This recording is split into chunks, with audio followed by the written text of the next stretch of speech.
everybody. What's up? What's up?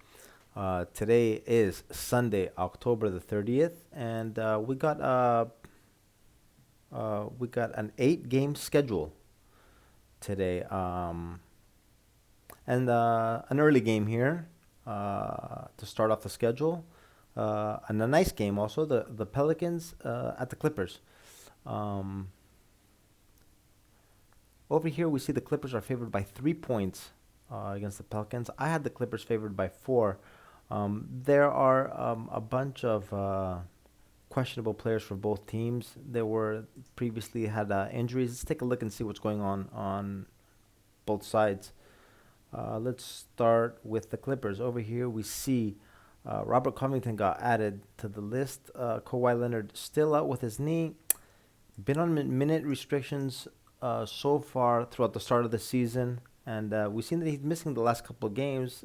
It is a little worrisome. What is actually going on with Kawhi Leonard? Are they being just overly cautious with him, or does he actually have a problem with his knee? W- We'll see. We'll see. But he has missed the last 2, 3 games. Um, has been away. New Orleans, we knew that they had some players out. Brandon Ingram, he was out with a concussion, is still out. Herbert Jones, Zion was out with after that hard fall that he had a couple of games back. He seems to be back in the lineup. He's not on the injury report. He'll be starting. So yeah, the -3 here, -3.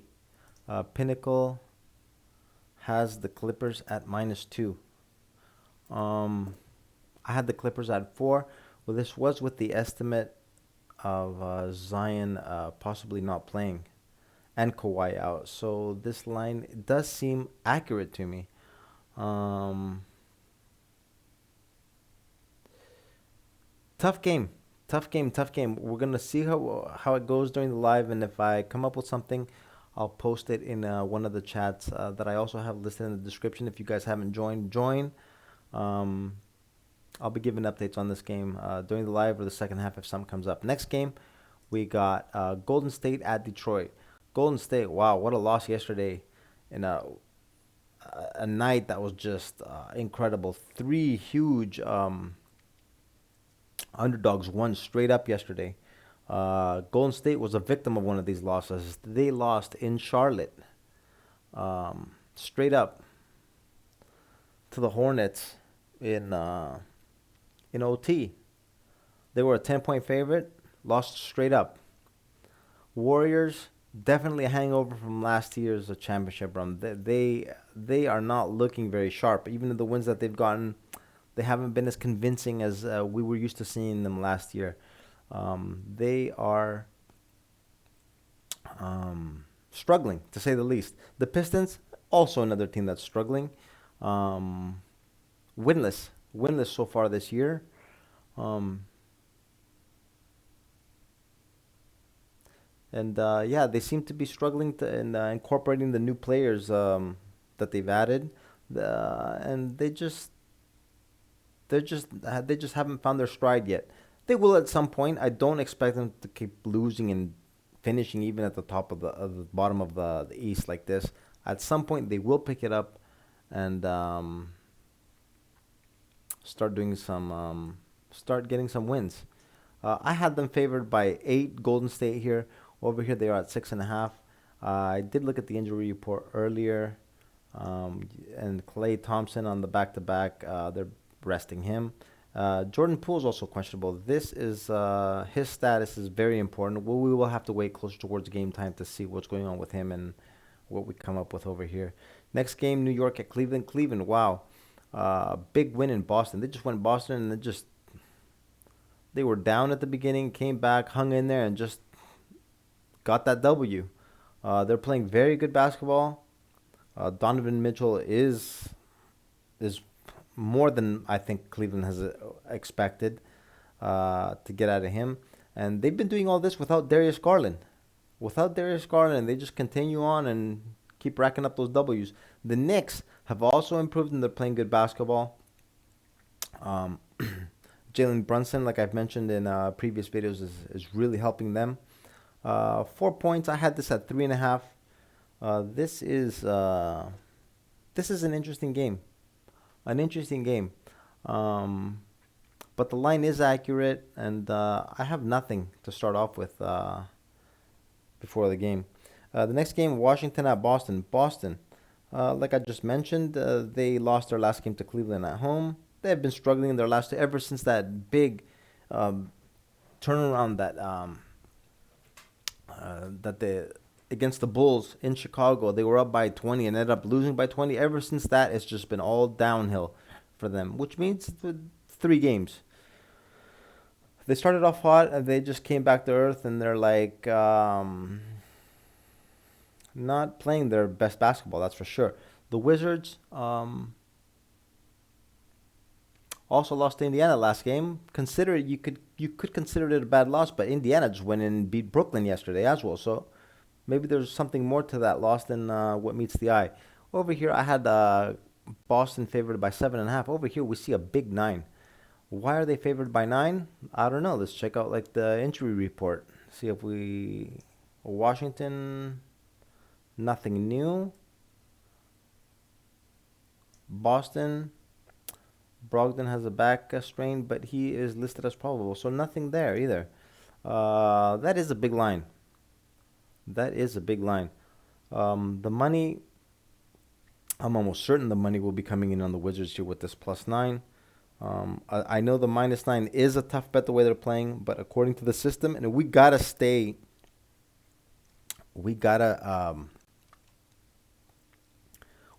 disciplined and keep on the system. The system does work, and we might have losing days. Like yesterday was not a good day, I admit. But if we just hold on to the system and keep at it, at the end um, we will be in the positive. I've been doing this for 20 years, and I can tell you for a fact that if whenever I stick true to the system, it has worked out for me very, very good. So over here we see Boston by 9. This is a point and a half off, according to my estimate. I do believe the nine will have most of the action on it. I will be looking at the Celtics here as my early lean. Next game, Minnesota at San Antonio. San Antonio just won't go away. They won't go away. I, as you all know that you've seen my team previews, I did expect the Spurs to finish last, and I still do believe that they will be at the bottom of the Western Conference when it's all said and done. But you can't ignore the fact that they've started off very hot, and so much so that I even heard their TV uh,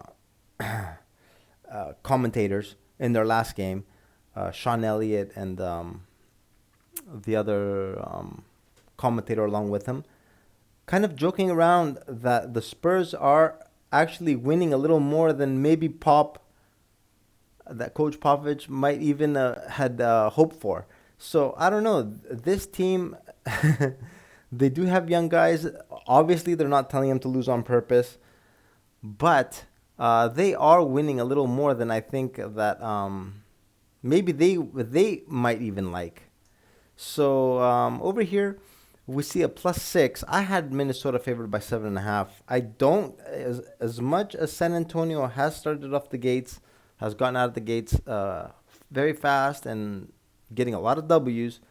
I'm just not convinced yet. I had them at 7-5. Over here, we do see a 6. Let's check out the injury report. Um, Over here, a couple of questionable players. Nothing very significant. Not one of their stars. San Antonio. Josh Richardson was added to the list of on the injury report. He's the new one. Vassell was already out. So a couple of important players, and also they did waive one of their recent draft picks, Primo, for some kind of off the court incident. So he's away from the team also. um,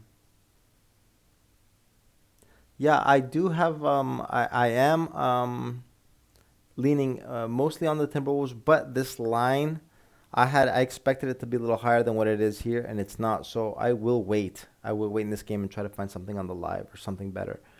Um, in the next game we have Orlando at Dallas. Dallas, wow, what a loss yesterday. They were also one of the three victims that were double-digit favorites yesterday. They ended up losing at home to Oklahoma City. Oklahoma City. Dallas was up by 10 with just a few minutes left. Oklahoma City made a huge, furious comeback to force the game to go to overtime. And over there, we know it's kind of like a Russian roulette type a deal in OT. Whoever hits the first couple of shots gets the upper hand, and it's only 5 minutes. And over here, Dallas fell victim to that. Um, yeah, Orlando got their first win of the season the night before. They beat the Hornets handily by over 20 points for their first W. They had Orlando had some injuries in that game. Cole Anthony, Suggs. Over here, we see Wagner was added to the list today. They are definitely not at full strength. Um, Dallas, other than the fatigue factor that might play in, since they did play overtime, nothing new going on over here on the injury front. 9.5 is exactly on the number as I had estimated. So we'll wait on this game. Fatigue might play a factor, but Orlando is missing some key players on the road and not playing too well. We'll have to wait and see. We'll have to wait and see in this game. Houston at Phoenix. Phoenix by 12.5. I had them at 12. Accurate over here. Ayton will be out. He got injured in the last game, and I looked at the injury report earlier. He will also be sidelined until the 5th. So he's not playing today. A big number. I had this estimated with Ayton in. They're giving 12.5. This could be another blowout. We'll keep an eye on this too. Despite the big number and Ayton missing, I do like betting on teams that are missing star players on the first game. Other players that fill in do tend to pick it up and rally and give the teams extra energy. And we all know Phoenix is a much better team than Houston. Next game, Denver at Lakers. Denver, 3.5 points. Now, isn't this strange? 3.5 points against the Lakers. The Lakers. I don't want to get into describing what I think of the Lakers again. I think all of you that follow my videos know exactly my opinion on the Lakers. Why is the line only a 3.5? I had this at 5.5, and the 5.5 is generous. I kept it. I did estimate the line at 5.5, just for the fact that I know the bookmakers they do give a little extra love to the Lakers. Where actually this should be according to what these two teams have shown so far this season. This should be up north around 6.5, 7. The 5.5 is because I kept in mind what I believe the bookmakers would give us. They given us a smaller line at 3.5. 3.5. Let's see the injury report. KCP was out last game. Over here it says he's questionable. A precaution, so most likely he'll be back in the game, back with the team. So they're pretty much at full strength, Denver. The Lakers, LeBron is playing. Anthony Davis missed last game. Over here, he's listed as questionable. With him being questionable and the line at 3.5, this is 2 points off. This is 2 points off, and I just can't ignore. I just can't ignore the number on this game. This is just begging for money to come in on the Nuggets. Begging. I know taking the Lakers with especially on this low number looks like suicide, but guys, like I mentioned earlier in the video, my system is my bread and butter. I follow the system. I might have losing days. I will have a lot of losing days during the season. 0-3, 0-4. Doesn't matter. In the long run, I know I'm going to be up. Plays like this will pay me in the long run, and I will be really looking at the Lakers with this plus 3.5. I do want to see the status of AD. It is important. I do believe that with the number being this low, he probably will play, but the number is still low in my opinion. I am looking at this 3.5 hard. Um, yeah, so this is what I'm looking at today. The Celtics are one of the leans. Keeping an eye on the Timberwolves and the Lakers. The Lakers. Those three games are the ones that are have caught my eye, and I will be looking at. These are early leans. Um, the Pelicans and the Clippers is an early game. By the time I'm making this video, the game is starting right now. I don't have anything on this. I will be looking at the live and putting up posts on one of my channels or the chats. But the other games, yeah, those are my leans. Sign up to one of my channels and the chats to get my final plays. Um, like, subscribe, and share the video. And let's get that money, guys. Be back at it again tomorrow. Later.